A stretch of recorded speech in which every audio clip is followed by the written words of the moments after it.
Hey everybody, welcome back. Today I got a quick update on my YouTube studio build. For those of you that don't know already, last year I bought a Tuff Shed right there from Home Depot. Ever since then, I've been slowly converting it into a new YouTube studio kitchen, doing all the work myself from things I've learned watching YouTube videos. As always, check your state and local regulations to find out what you can do yourself and what you have to hire out licensed contractors for. And definitely, if you're not comfortable doing something like this yourself, even if your local laws permit, hire professional help because this stuff can be pretty dangerous. So let's see what's happened since the last update. Finally, I've gotten to the point where I can hang my Z-Line range hood. It weighs about 50 pounds and has been sitting in the box for something like 3 months now. So really all it's been doing is getting moved around, being in the way constantly. It pushes about 400 CFM, so that should be plenty for the studio. And if it was any more powerful than that, I probably wouldn't want it in here because I couldn't really record videos with the thing blaring away, could I? Getting it up on the wall was pretty easy, but since it's going in a Tuff Shed, the framing has some inconsistencies in it, so you do end up with bumps here and there. Anyway, up on the wall, that black stainless steel looks really good against that Deep River paint that I picked up from Home Depot. And it's even got 2 cool little lights in the front.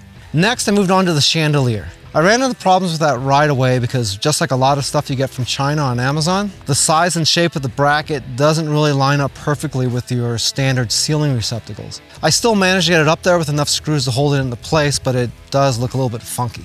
Once it was up on the ceiling, the shroud covered all those imperfections, so really, out of sight, out of mind, right? Those 3 rings with the lights are totally adjustable, so I can put them really at any angle I want and any height that I want. But I just figured I'd put them on weird angles like that to make it look more modern. Next, I hung all my live streaming camera stands. The camera stands are really cool. There's one dial that tightens the entire thing up, and when you loosen it, you can adjust the entire thing and move it any which way you want. I have 2 cameras that are going to show close-ups of the cooktop from both the left and the right side. I have one that's going to be a rear-facing view of the peninsula. I have one up high over the sink that's going to show the left side of the recording area. One on the ceiling right near the chandelier that's basically a top-down look, and one on the wall right next to the peninsula that's going to be a downward-facing look at the prep area. Next, I moved on to the flooring. There were a lot of different options for floors, so I had to do a little bit of research. At first, I wanted to do real wood floors, but it turns out those really aren't a great idea for kitchens since it's a wet area. So instead, I started looking at tile that looks like wood, laminate planks, and luxury vinyl planks. When I was shopping at Home Depot, I saw something new over there called hybrid resilient flooring. And really what that's supposed to be is some sort of combination between laminate floors and luxury vinyl. The difference being that the locking mechanism is supposed to be a lot better so they don't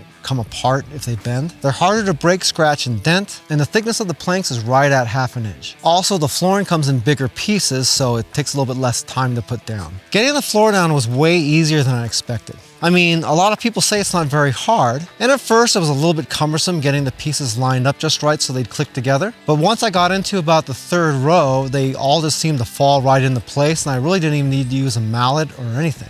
I was able to push most of the pieces together just with a little bit of pressure from my fingers, so I was really happy about that. I went back and forth on the color a little bit, but looking at the finished product, I think I made the right choice. That lighter color really makes those walls pop, and I think it's going to look really great with white cabinets. Once I had the flooring down and the transition on the door finished, it was time to move on to casing the window and putting up the trim for the window, the front door, and the attic access. That was a little bit more difficult for me because I had to pick up a miter saw, a table saw, and a brad nailer. I've never used any of those tools before, so there was a little bit of a learning curve at the beginning and it was making me a little bit nervous. But you'd be amazed how good of a result you can get if you just take your time, measure 4, 5, or in my case, 10 times, just to make sure everything is right before you make your cuts. The window on the studio was put in slightly crooked, so I concentrated more on getting the front of that flat to the wall and leaving a little bit of a gap in the back that I can just throw a little bit of silicone into. And also the wall in the front protrudes out a little bit more on one side than the other. Also on the front door, the left side of the door is nice and flush and the right side of the door sits about 1/4 inch proud.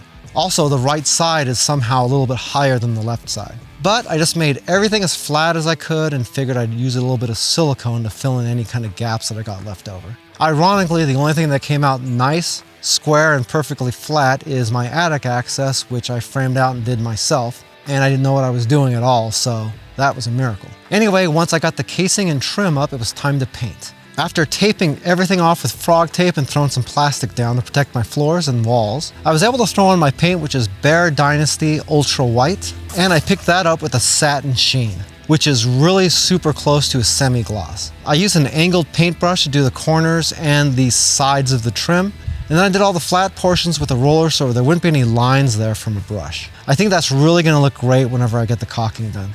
By the way, if this is your first time here and you want to learn some cool new recipes, get some great cooking tips and tricks and all sorts of other kitchen related things, then start now by subscribing to the channel and clicking the notification bell so you never miss a thing.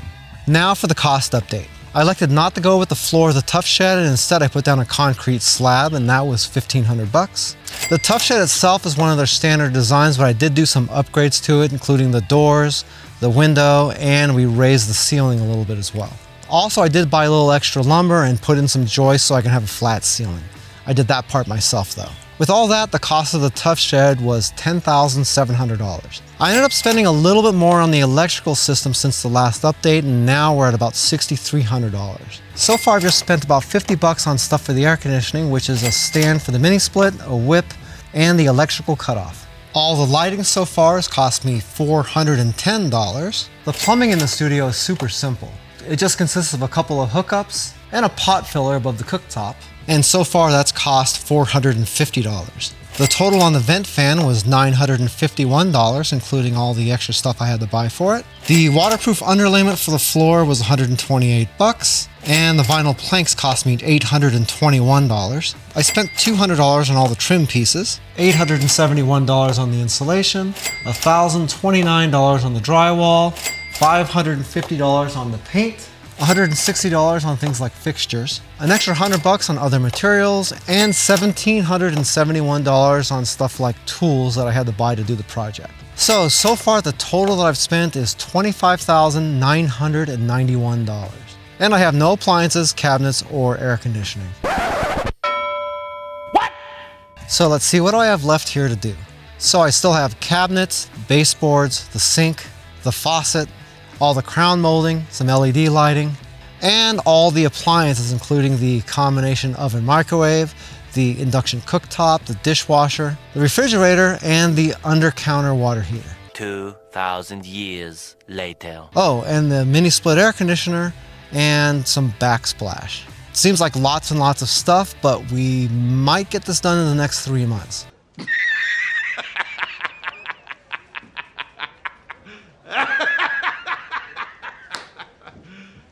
You serious? So stay tuned on that. Anyway, the next update you see, I should have the air conditioning in and also all the cabinets. If you like any information about the stuff I talked about in this video, I do have an Amazon affiliate links to some of that stuff down in the description. If you have any questions about any of the stuff that I have listed that I don't have links down there for, you can feel free to leave me a comment and I'd be sure to answer any questions you have. If you like this video, I think you'll like my playlist right here that has all the videos so far for the Tuff Shed conversion. It's kind of fun to see how far this thing has come, along with how much I've learned on the way. Anyway, that's it for now. I hope to see you back again here really soon, and until that time, I'm Joe, and I hope you have a phenomenal day. Take it easy.